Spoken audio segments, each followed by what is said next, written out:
Meu nome é Renata Gonçalves, sou médica, psiquiatra e achei muito importante começar falando de depressão. Para a gente poder falar ou pensar em depressão, a gente precisa de no mínimo 5 desses 9 itens presentes quase todos os dias, em boa parte do dia, por um período mínimo de 15 dias. Então, vamos falar item por item, para ver se você se identifica alguém. Primeiro item, humor deprimido. Humor deprimido é aquela pessoa que está sempre cabisbaixa, sofrendo, às vezes chorando, angustiada. Ela está sempre para baixo mesmo. Você percebe que ela diminuiu a energia, o humor mesmo deprimido. Pode ser que ela se queixe, pode ser que não, mas você percebe que ela não está bem. Esse daqui é uma coisa muito importante no diagnóstico da depressão.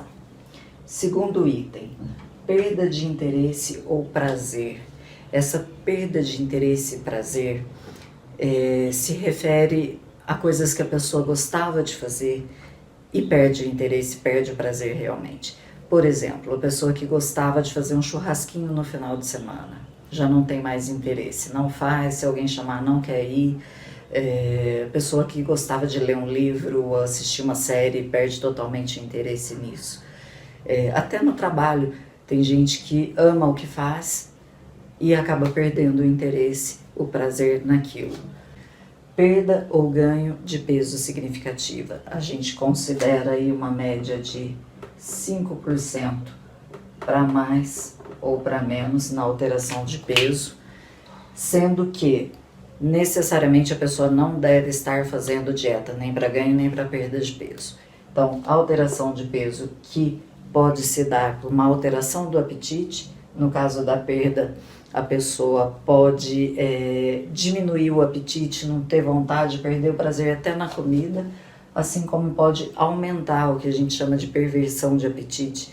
A pessoa de repente começa a ter uma loucura por doce, doce de leite, bolo, chocolate, e come quantidades absurdas, come uma barra inteira, 2 barras inteiras de chocolate.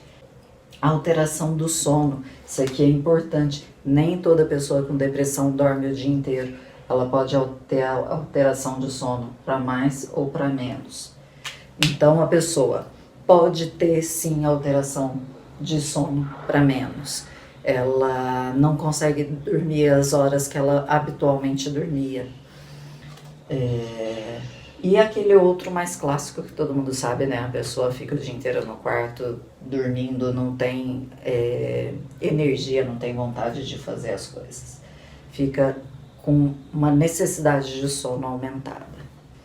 Quinto item, agitação ou lentificação. Acompanha mais ou menos a alteração do sono. O paciente que tem uma necessidade de sono aumentada, geralmente ele está lentificado, ele não quer fazer muita coisa, você conversa com ele, ele demora a responder, ele é mais lentificado, até o jeito de falar dele é mais lento, diferente do que tem a alteração do sono para menos. Ele fica agitado, ele fica angustiado, às vezes nada para ele tá bom, ele vai para um lugar não tá legal, ele vai para o outro não tá legal, não consegue sentar e assistir um filme, por exemplo. Sexto item, fadiga ou perda de energia. Esse sexto item, fadiga ou perda de energia, é bem presente também. A pessoa realmente, tudo para ela é muito difícil. Um relato muito comum no consultório, a pessoa falar que de manhã, a hora que tem que levantar para trabalhar ou para ir para a faculdade, enfim, é muito difícil, queria ficar o dia inteiro na cama. Então, para ele levantar e fazer as coisas que tem que fazer no dia a dia é com muito peso, é muito sacrifício. Sétimo item, sensação de inutilidade ou sentimentos de culpa. Esse também, infelizmente, é muito presente. A sensação de inutilidade, de se sentir um peso morto. de sentir que está sendo um incômodo para as pessoas. Isso é super comum também.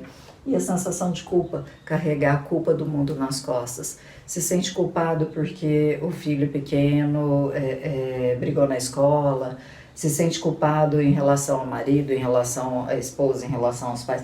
Qualquer coisa é motivo para ele achar que a culpa é dele. Então esse sentimento de culpa é muito presente. Às vezes a pessoa chora, fala que se sente culpada, às vezes não sabe nem do que, mas é uma sensação de culpa.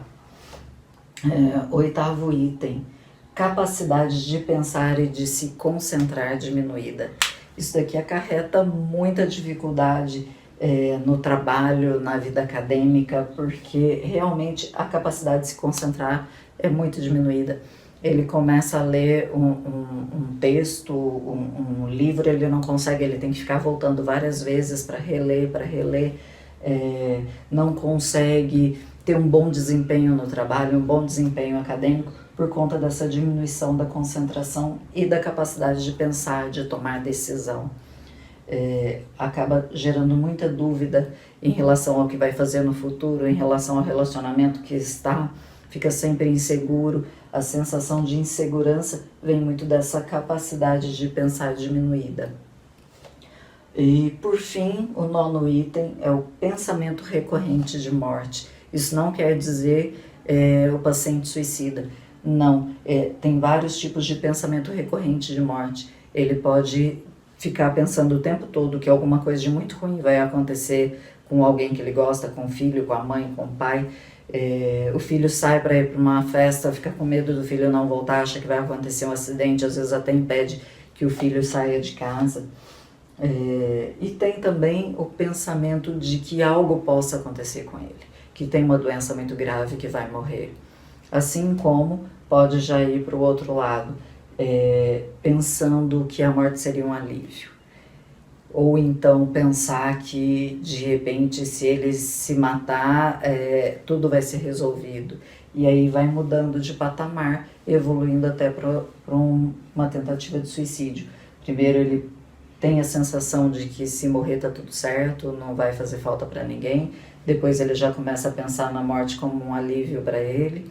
Depois ele já começa a pensar como ele faria, né? Como faria para se matar? Joga o carro na Dutra, na frente de um caminhão, toma comprimido e por aí vai. Ele começa a pensar e depois começa a planejar, ver quais as armas que ele tem ali nas mãos para realmente conseguir o intento de se matar. E o próximo passo é a tentativa de suicídio, que infelizmente muitas vezes a pessoa acaba conseguindo na primeira tentativa, que é o que a gente tem que evitar, que chegue nesse ponto de ter a primeira tentativa e ele realmente conseguir se matar. Então, gente, enfim, são 9 itens iniciais que a gente avalia. Tem que ter no mínimo 5 desses, sendo que, obrigatoriamente, um desses 5 deve ser humor deprimido ou perda de interesse e prazer nas coisas, tá certo? Então, se você apresenta 5 desses 9 itens por pelo menos 15 dias, quase todos os dias, você, por favor, procure um psiquiatra da sua confiança. Se você conhece alguém, algum parente, alguém que esteja passando por isso, talvez pela diminuição da capacidade de pensar, essa pessoa não consiga ter noção do que está acontecendo com ela. E às vezes a família percebe isso muito claro na pessoa. Então, leve para um psiquiatra, leve para fazer uma terapia. O tratamento é conjunto, não tem como a gente tratar só com medicação, não tem como a gente tratar só com terapia. O tratamento é conjunto. Então, vamos prestar muita atenção nisso. Se você se enquadra, ou alguém da sua família, alguém que você conheça, esteja dentro desses parâmetros aqui, tem que procurar um psiquiatra, sim, e com urgência. Um beijo. Aguardo os comentários de vocês. Um beijo.